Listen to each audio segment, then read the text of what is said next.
Hello dear. तो जैसा कि आप लोग को पता है कि अभी मध्य प्रदेश में जो आपके मतलब 30 जो कॉलेज है, लगभग 73 कॉलेज में से 30 ऐसे कॉलेज हैं जिन्होंने अपना आवेदन किया था, अपने डिफिशियंटी को दूर कर लिया है इसके एवज में। ठीक है, तो उसके लिए 30 और 31 को जो है अपन का क्या बैठना है, समिति का बैठक होना है सदस्यों का, जिसमें निर्णय लिया जाना है इस 30 कॉलेज पर कि ये 30 कॉलेज जो है वास्तव में अपने कमी को दूर कर लिए हैं और आप अब आगे जो है ये एडमिशन दे सकते हैं, सब कुछ कर सकते हैं। तो इस पर निर्णय होना है। ठीक है, तो मैंने 30 कॉलेज का आपको दे चुका हूँ, आप लोग देख भी लिए हैं। ठीक है, लेकिन इसमें महत्वपूर्ण बात ये है कि आपको भी जानना चाहिए, समझना चाहिए कि आखिर कॉलेजों को 30 तारीख को देखा जाएगा, उसमें क्या क्या चीज़ें देखा जाएगा जिससे ये पता चलेगा कि कौन कॉलेज जो है ये पूरा कर रहे हैं, नहीं कर रहे हैं।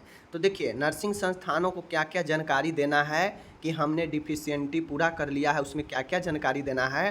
तो सबसे पहले संस्थान के जानकारी में क्या करना है, टीचिंग फैकल्टी का सैलरी बताना है कि जो भी टीचिंग फैकल्टी है नर्सिंग के, जो भी उसमें टीचर वगैरह कॉलेज में पढ़ा रहे हैं, उनका सैलरी के बारे में स्टेटमेंट देना है। और स्टेटमेंट कब से देना है, तो जनवरी माह से लेकर आज दिनांक यानी लगभग कह लीजिए जुलाई तक या जून तक जो है स्टेटमेंट देना है। यानी पूरे 6 महीना का जो है स्टेटमेंट देना है कि भाई आप कितना सैलरी देते हैं, कितना पीएफ करता है, कितना क्या होता है, उनका पूरा स्टेटमेंट देना है। ठीक है, उसके बाद 100 बिस्तर के अस्पताल आप किन अस्पताल से जुड़े हुए हैं, जो कि सभी कॉलेज को अस्पताल से जुड़ा होता है कि भाई अगर उसका स्टूडेंट अगर प्रैक्टिस करना हो तो कहाँ जाएगा, तो उसी अस्पताल में जाएगा। तो उसके लिए जो 100 बिस्तर का अस्पताल जिससे अटैच है वह नर्सिंग कॉलेज, उसके बारे में प्रत्येक दैनिक बार मतलब प्रत्येक दिन का एडमिशन कितना हुआ, डिस्चार्ज कितना हुआ, मरीज के मोबाइल नंबर सहित पिछले 1 साल का देना है।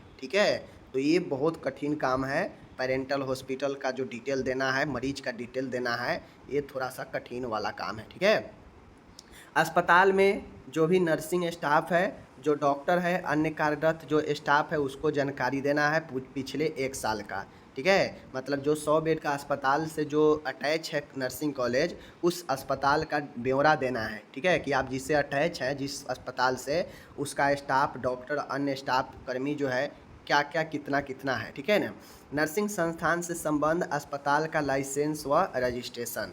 अब जो भी नर्सिंग संस्थान है, ठीक है, वो उस अस्पताल में जो अस्पताल से अटैच है, संबंध है 100 अस्पताल से, 100 बेड वाला अस्पताल से, उसका रजिस्ट्रेशन या लाइसेंस देना है। जो कि आप लोग जानते हैं कोई भी नर्सिंग होम अस्पताल खुलता है तो उसका रजिस्ट्रेशन करवाया जाता है, तो वो रजिस्ट्रेशन देना है। ठीक है, नर्सिंग संस्थान के अंतर्गत संचालित छात्रावास की जानकारी देना है। आपको पता है कि सभी नर्सिंग स्कूल कॉलेजों में छात्रावास होना चाहिए, तो छात्रावास की जानकारी देना है।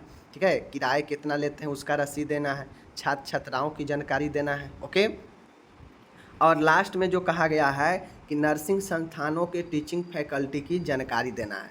नर्सिंग संस्थान में पढ़ा रहे जो भी टीचिंग फैकल्टी है, उनका नाम, उनका ज्वाइनिंग डेट, उनका सैलरी क्या है, उनका योग्यता क्या है, उनका बैंक का नाम क्या है, बैंक खाता क्या है, मोबाइल नंबर क्या है, ये सारा जानकारी देना है। और इतने सारे जानकारी 6 पॉइंट का जो जानकारी है, ये जानकारी देंगे तभी जाके उनको जो है 30 तारीख में उनको जो है क्या होगा, आगे के लिए सोचा जाएगा। ठीक है ना, तो इतना सारा जानकारी जो है 30 तारीख में महत्वपूर्ण है। बाकी कॉलेज से रिलेटेड तो कितना बिल्डिंग है, कितना लैब है, क्या है, वो सब तो देना ही है, लेकिन उसके अतिरिक्त ये सारे जानकारी भी जो है देना था, जो कि मैंने आपको यहाँ पे सोचा कि आप लोग भी जान लीजिए कि क्या क्या जो है मांगा जाता है, क्या क्या जो है कॉलेज के पास होना चाहिए और कॉलेज के पास इन सब चीज़ों में क्या क्या है या नहीं है। ठीक है, चलिए मिलेंगे अगले वीडियो में। अपना आप ख्याल रखिएगा। धन्यवाद।